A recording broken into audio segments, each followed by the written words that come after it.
चिल्ले पों करवा कर क्या अपनी दिल्ली में हार की खीज मिटा रहे हैं केजरीवाल।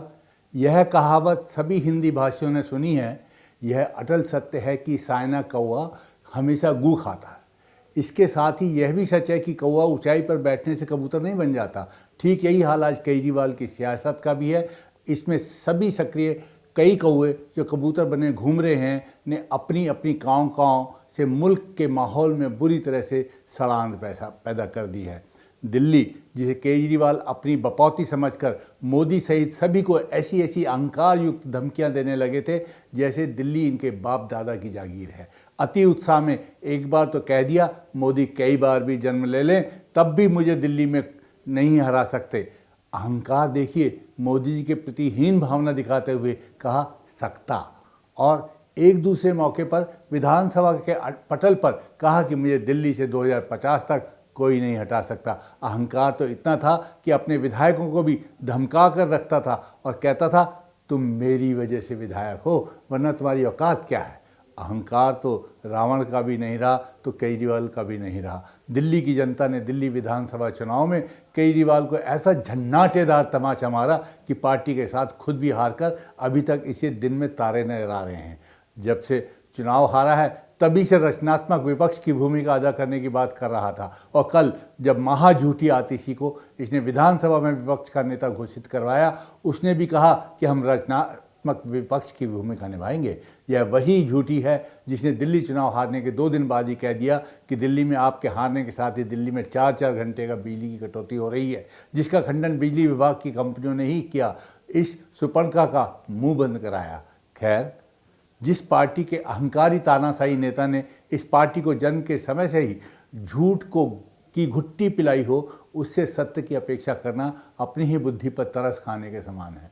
रचनात्मक विपक्ष की भूमिका वायदा करने वाली आतिशी आज भी दिल्ली की मुख्यमंत्री रेखा गुप्ता के कार्यालय के बाहर प्रदर्शन कर रही थी कि दिल्ली की महिलाओं को 2500 रुपये की मासिक सम्मान राशि कब दोगी। यह रट इसकी पार्टी ने भाजपा की सत्ता संभालने से पहले ही लगा रखी थी, और आज दिल्ली विधानसभा सत्र का पहला ही दिन था जब विधायकों को सदस्यता की शपथ दिलाई गई, और रचनात्मक विपक्ष की गुहार लगाने वाली आतिशी अपने विधायकों के साथ मुख्यमंत्री कार्यालय के बाहर तख्तियां लेकर महिलाओं के लिए 2500 रुपये की मांग करते हुए आंदोलन करती नजर आई।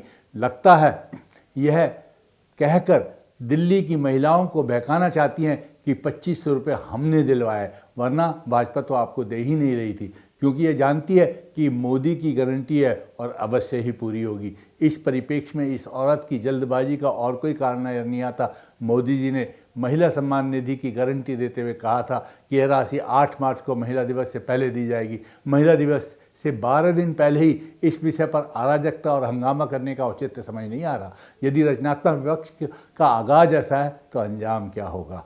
अब कोई इस मूढ़ बुद्धि आतिशी से पूछे कि पंजाब में 3 साल पहले किए वायदे के अनुसार आपने आज तक 1000 रुपये महिलाओं को देना शुरू कर दिया है क्या।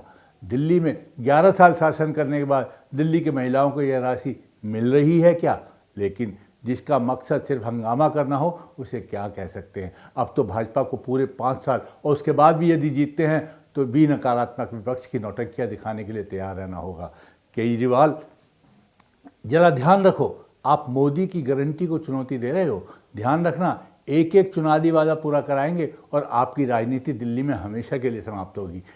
आपने, जिसमें आपका कोई दिमाग नहीं लगना था, मुफ्त बिजली, पानी और महिलाओं को बस यात्रा फ्री करने के अलावा दिल्ली वासियों को जहरीली हवा दी, गंदा पानी दिया, यमुना गंदी रखी, सड़क में गड्ढे किए, कूड़े के ढेर कर दिए, हर विभाग में भयंकर भ्रष्टाचार दिया, शराब के अनगिनत ठेके खोले, हर विषय पर झूठ बोला।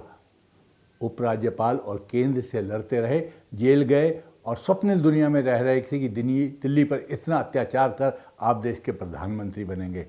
आपकी अराजकता और व्याकुलता शायद इसलिए है कि आज केजरीवाल और आपके भ्रष्टाचार को उजागर करती कैग की 14 रिपोर्ट कल सदन के पटल पर रखी जाएंगी, जिसे रखने से केजरीवाल और आतिशी बहाने बना कर बचती रहीं। यह रिपोर्ट्स केजरीवाल सहित इसके ना जाने कितने साथियों को सलाखों के पीछे पहुंचाएंगी। अब ऊंट पहाड़ के नीचे आ गया है, इसलिए विषय को भटकाना चाह रहा है। याद रखो, मोदी की गारंटी के सामने आप अवश्य पस्त होंगे।